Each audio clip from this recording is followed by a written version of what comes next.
The Mario Party series has had a shaky track record to say the least. The first 3 games on the Nintendo 64 were extremely successful, and the series continued to be really successful on the GameCube as well, despite that console having a smaller player base. And there was a Mario Party nearly every year of the GameCube's life. Mario Party Advance was pretty bad apparently, but I've never played it.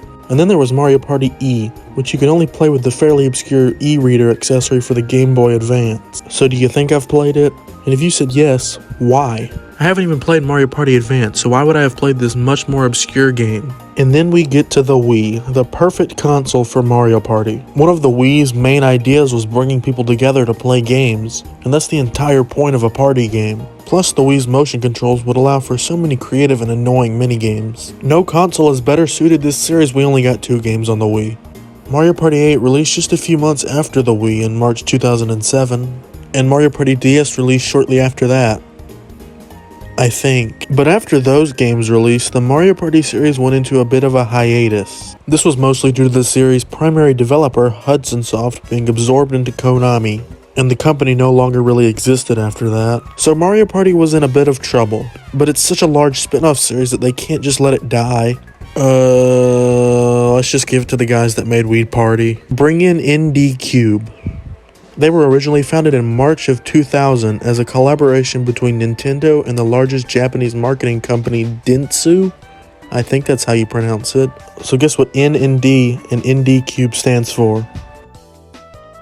Nickels and dimes. That was a joke. Let's get back to the very serious topic at hand here. NDCube developed Wii Party, which is basically a clone of Mario Party, that released in 2010. Oh, and they also helped with some of the minigames in Wii Play Motion, a game I'm sure 85% of the people watching this video have never even heard of.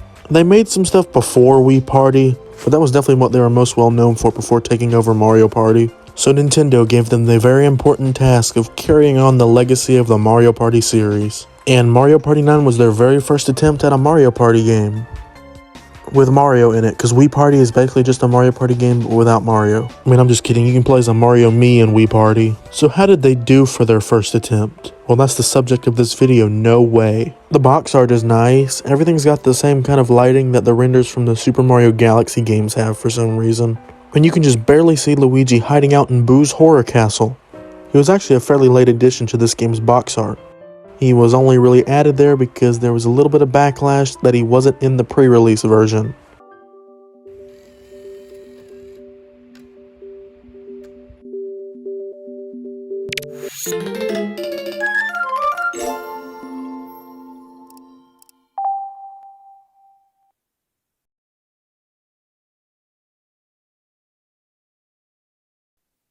Yeah!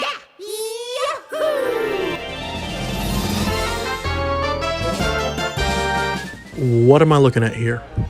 Ah, there's the title, and I'm looking at this on a screen. Then this must be the title screen. You can shake the Wii remote to make the character icons float up faster and make sound, as well as cause your cheap capture card to almost kill itself.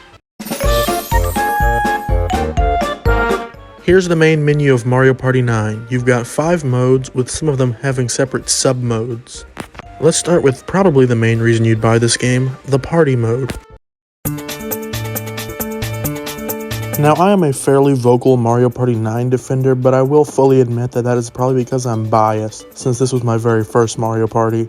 I know, right? I can't believe I played Mario Party 9 before Mario Party, Mario Party 2, Mario Party 3, Mario Party 4, Mario Party 5, Mario Party 6, Mario Party 7, and Mario Party 8. No wonder this game has such a confusing plot. I was missing 8 games worth of story. Mario Party 9 was a huge shakeup for the series in terms of gameplay. In previous Mario Party games, everybody would walk around separately across large open game boards. You would get coins by landing on coin spaces and by winning minigames. You use these coins to buy stars. Whoever has the most stars at the end wins. And minigames are played after every single turn. Mario Party 9 ditches basically all of that and says, no, we're going on a road trip together. Everyone is crammed into a single car and you move at the same time. Each player takes turn being the captain, which basically just means that whatever space you land on, the effect happens to you. Minigames only happen if you land on a minigame space, or if one's in a dice block box. And you don't win coins when you win these minigames, you win mini stars. They're very similar to coins. although they're more of a combination of coins and stars. By making there only be one collectible, it kind of dumbs down the gameplay in my opinion. And was this really too complicated? But the main complaints I've seen is how linear it is and the lack of control. Instead of going all around a giant game board to get to the star, you just want to get to the end. Each board has a definitive point in which it ends. And you don't have as much control. I mean, if somebody lands one space in front of these mini Z stars, Z-tars, purple evil bad stars, you're kind of out of luck. Unless you have a 0 to 1 dice block. But check your pocket, you don't have a 0 to 1 dice block. And that can be completely unfair. You're playing Mario Party. The whole point of the game is that it's unfair. If you got a Mario Party game hoping for a fair and balanced experience, you got the wrong address. And I think they wanted the boards to be linear because it made it feel more like an adventure. You know, like a mainline Mario game or something. But it's weird because what kind of adventure uses dice? To add to that, each board has 2 bosses, one at the middle and one at the end. But I'll get to those when I talk about minigames, because that's basically what they are. There's actually a decent amount of boards to choose from, with there being 7 in total. Toad Road, Bomb Factory, Boo's Horror Castle, Blooper Beach, Magma Mine, Bowser Station, and DK's Jungle Ruins. I mean, the names describe these boards better than I could. I mean, Toad Road is a fairly basic grassy area. Bomb Factory is literally what it is. DK's Jungle Ruins is completely accurate. They're literally just character name, level theme, except for Magma Mine, but we'll ignore that one. The boards aren't terrible. I mean, they're just fairly generic. That's the only issue I really have with them. Oh, but they're just so linear. That's just a problem with the game. I don't want to hold it against Boo's Horror Castle. It didn't choose to be like this. And I don't even think the linearity is a problem. It's just a different style of Mario Party that people happen to not like. There is one major problem though. They lowered the maximum roll on the dice block from 10 to 6. Why did they make the dice more realistic? So the dice have to be realistic, but this is completely okay. When you click on minigames, you're greeted by, geez, 7 options? Free play is where you just play whatever minigame whenever you want. And they're split up into 4 categories. Free for all, which is where everybody's just going against each other. Bowser Jr., where 2 people work together to take down Bowser Jr. 1 versus Rivals, which is basically just 1 person versus everybody else. And the boss battles, which are, guess what? The battles against the bosses. I mean, there's 80 minigames. There's no way I'd be able to talk about every single one of them. Buddy Bounce, jump around and try to get as many balloons as possible. Jump on one of your opponent's head to reach the balloons that are worth 10 points. It's pretty fun, but it's not anything too crazy. Loggerheads, swing the Wii remote, press A to duck so you don't get blown up. I always think about this one when I think about Mario Party 9 for some reason. Because I mean, it's fine, but it's nothing too special. Pinball fall, this one kind of sucks. You just pick whichever pinball you want, and if you get stuck in a hole, you have to shake the Wii remote. I'm not really a fan of this one. There's no real gameplay outside of picking a pinball and shaking the Wii remote when you get stuck. Launch break, it's just button mashing and Wii remote shaking. I don't really like it, but it's not terrible. Goomba Village, they have a society? Just watch to see which house has the most Goombas go into it. I always end up just picking one house randomly and watching it and forcing myself to believe that that's the correct answer. Speeding bullets, just tilt your Wii remote to control your bullet bill car. This is why they didn't put F-Zero on the Wii. Pianta Pool, tilt the Wii remote to get the rings. I like this one more than Speeding Bullets because it's not as fast-paced. Chain Event, flick the Wii remote back and forth while you're sliding down the chain to avoid the spike balls. It's okay, but I'm worried I'm going to break my wrist playing this game. Sky Jinx, this feels a lot like a 3D world level. So it's basically just an obstacle course. I like it, but I wish there were more levels and the auto scroll was a little bit quicker. Skipping Class, press all the buttons in the right order as fast as possible. It's really simple, but I do like it. Mecha Choice, ew, it's a pick a path. Excuse me while I go vomit. Jigsaw Jumble, just pick the piece that fits. Again, it's simple, but I like it. And it's better than Mecha Choice. Growing Up, you just press the button when it appears. Say it with me. It's simple, but I like it. Upward Mobility, just jump to reach the end. This is the Calvin Coolidge of Mario Party 9 minigames. Who cares? Ringleader, just flick the Wii remote to jump through the rings. You press A to dive and then flick to get a higher jump.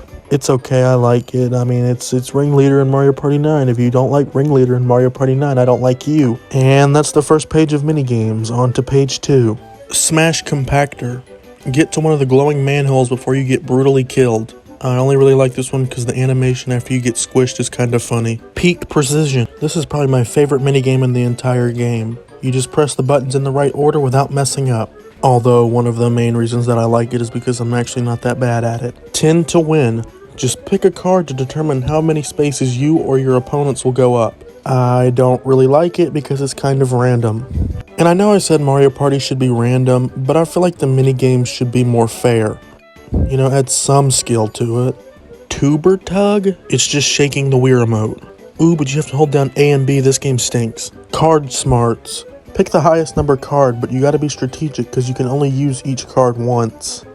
I'm too stupid for this. Toad and Go See. Pay attention to the surroundings to figure out where Toad went. Once you find him, you win.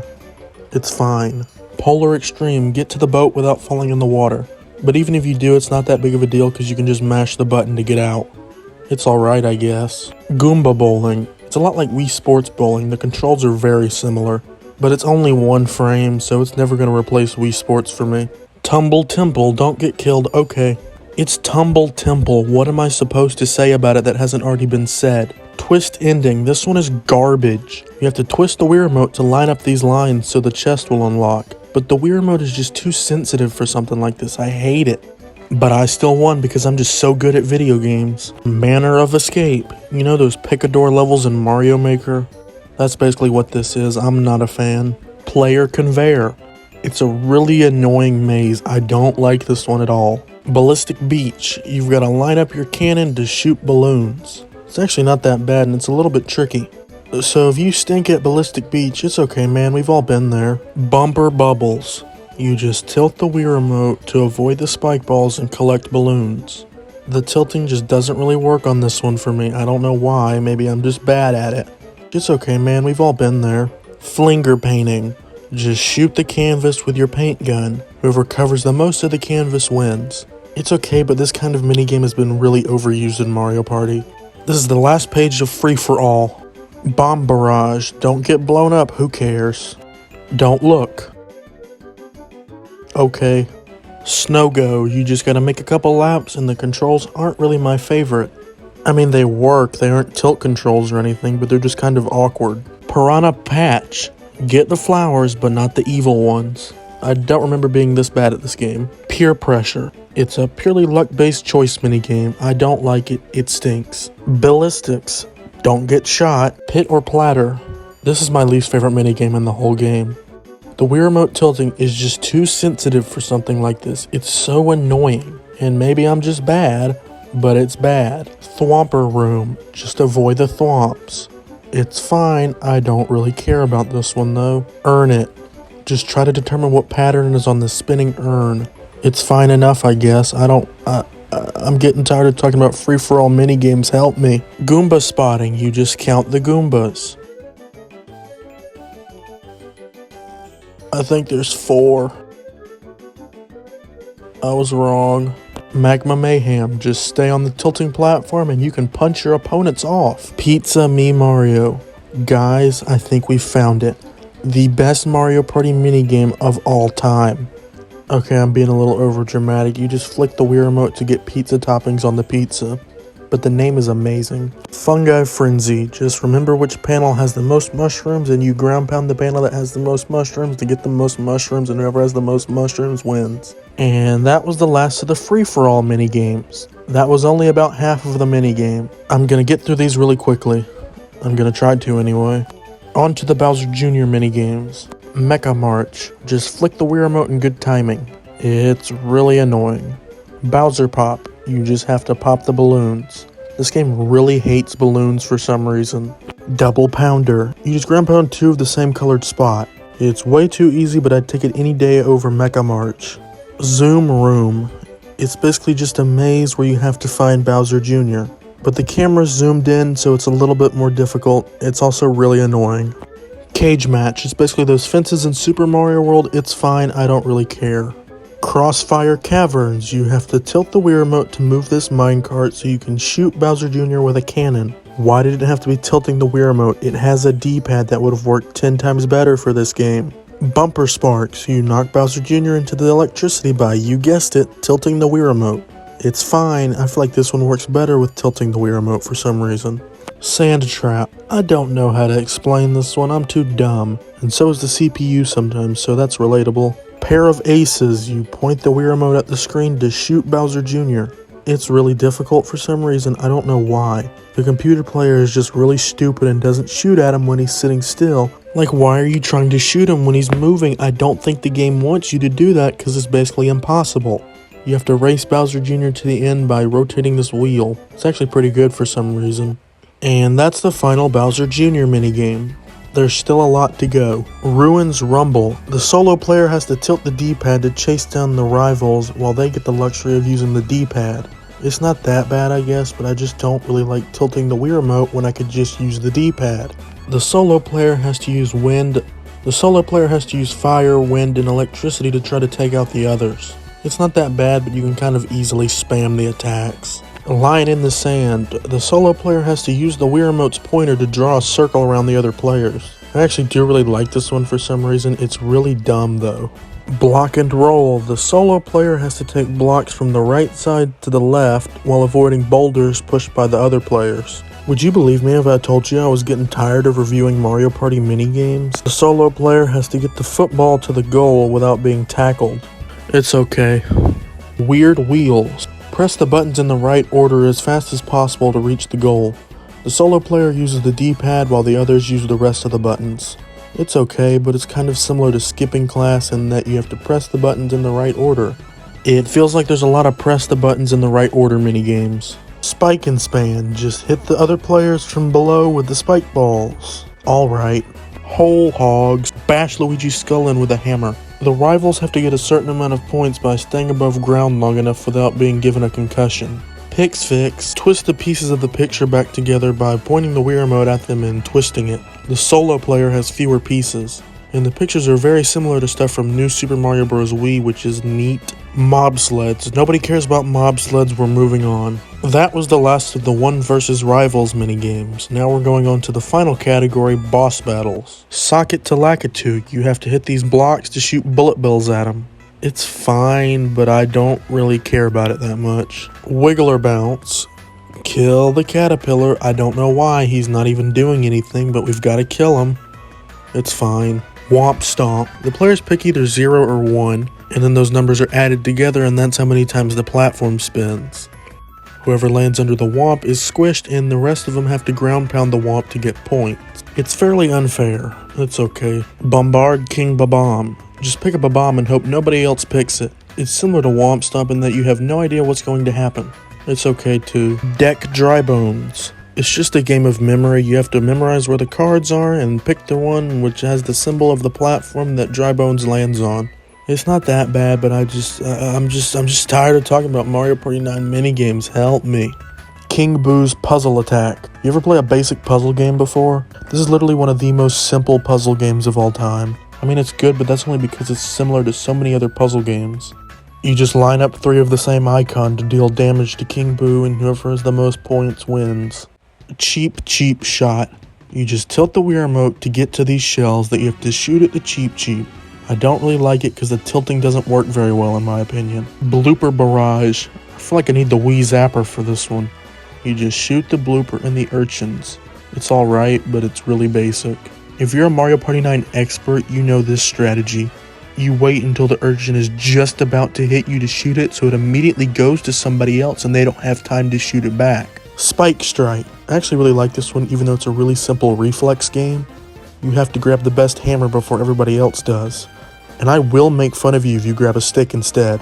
Loser. Chain Chomp Romp. Just watch the minecart tracks and pick the one with the path that leads to the cannons.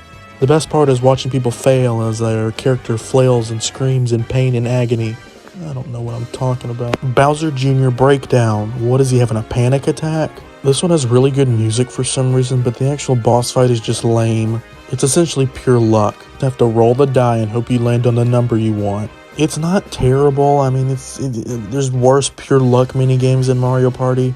but this being the second to last boss fight is really disappointing.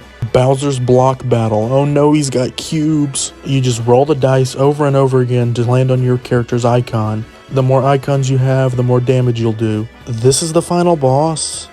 I mean, it's fine. It's just not as intense, I guess, as I thought it would be.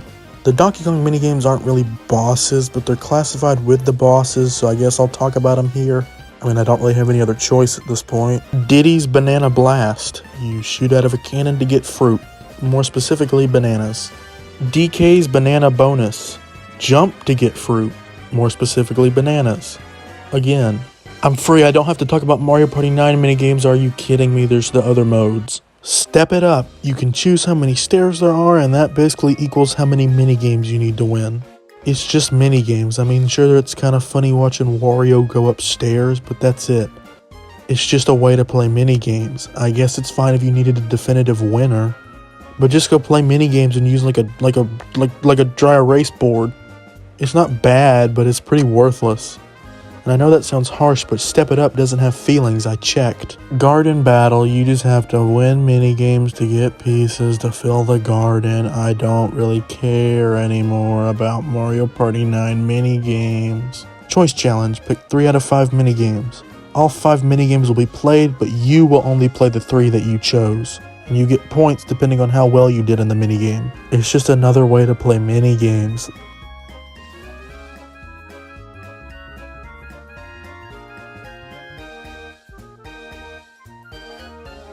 High rollers. You want 500 points. You get points by rolling around on this board. You play minigames to determine how many rolls you get. First place gets 4 moves, second gets 3, and so on. If anyone is super far behind, they get an item that lets them get all of the points in a row and knock someone off, which means they lose their turn. Okay. Time Attack. You have to complete 10 minigames as fast as possible. This is probably the least creative and interesting game mode because even I could have come up with this one. Boss Rush. This is the best of the extra minigame modes. It's what the name implies. It's a boss rush. Again, it's really simple like Time Attack, but I feel like any game that has bosses in it needs a boss rush of some kind. You get points by winning the minigames. Whoever has the most points at the end wins, blah blah blah. And the Donkey Kong minigames aren't included. I don't care at all. I mean, they weren't really that interesting to begin with.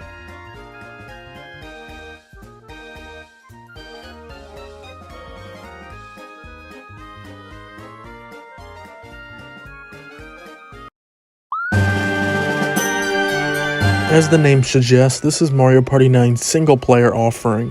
Why would you play a multiplayer game by yourself, I ask as I click the single-player option. This mode is completely fine. The plot, yes, plot, is that Bowser stole all of the mini-stars out of the sky. Oh no! You just play through every board except for DK's Jungle Ruins because we can't have nice things, as you're accompanied by some CPUs. There will always be at least one CPU, either Shy Guy or Magic Koopa, who is working for Bowser, but that just means they can't win. If they win, you have to start the whole board over.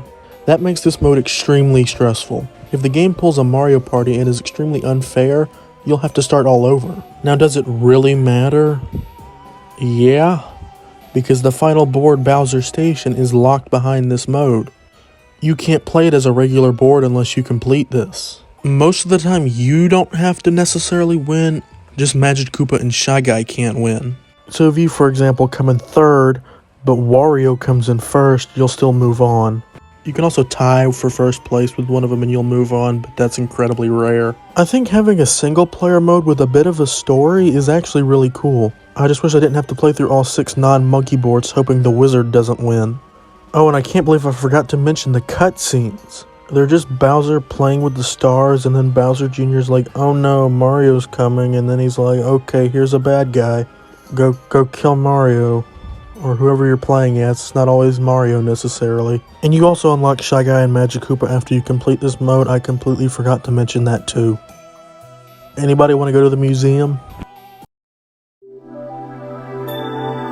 Don't let the title of museum fool you. This is just the in-game shop. You buy, spend, waste dollars, complete transactions, you know, that kind of shop.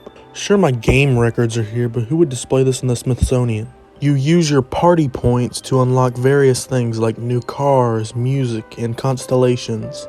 I checked, and no, party points cannot be used as a form of legal currency in the United States. Our country has fallen. The constellations are just a way to view character renders at weird angles with stars on top of them.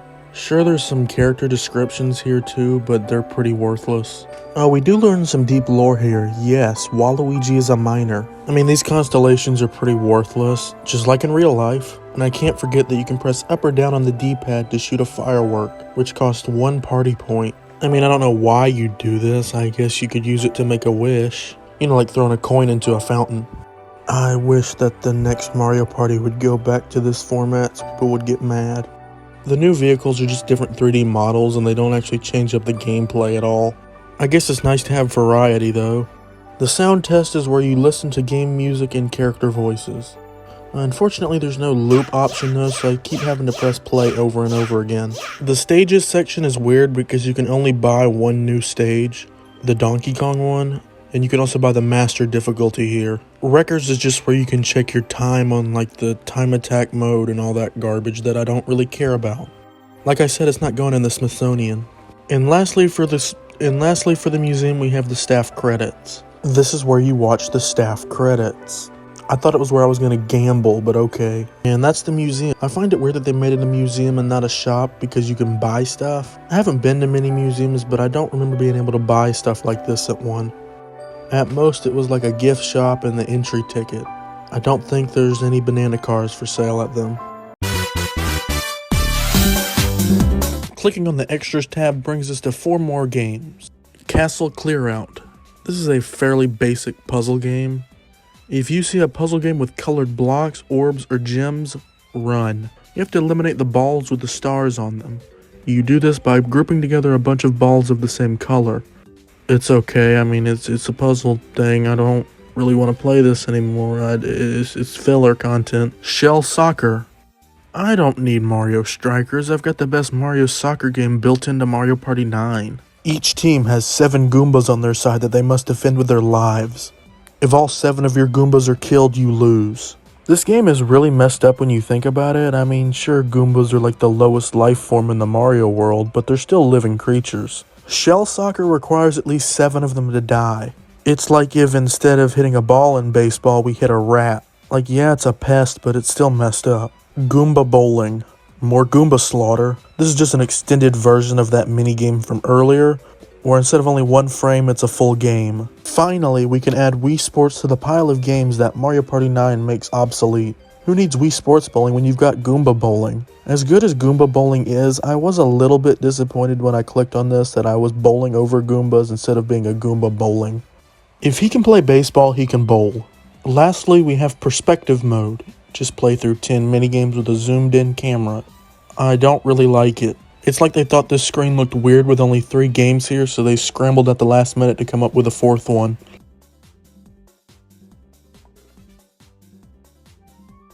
I think I've got an idea. Now, I've definitely been critical of this game in this video. I mean, that's what playing over 80 minigames will do to you. But I definitely still think it's a pretty good game. I think people are way too harsh on it. I definitely recommend going back to this game now, especially after Super Mario Party Jamboree put the series in a place where a lot of people are happy. And that's the main reason I'm terrified of getting my address leaked. Mario Party fans are really serious about their unfair and unbalanced party games. Yeah, I like Mario Party 9 despite its unavoidable flaws. Now, is that just the nostalgia talking? No, it's the wind. And despite how terrible Pitter Platter is, I would defend this game with my life.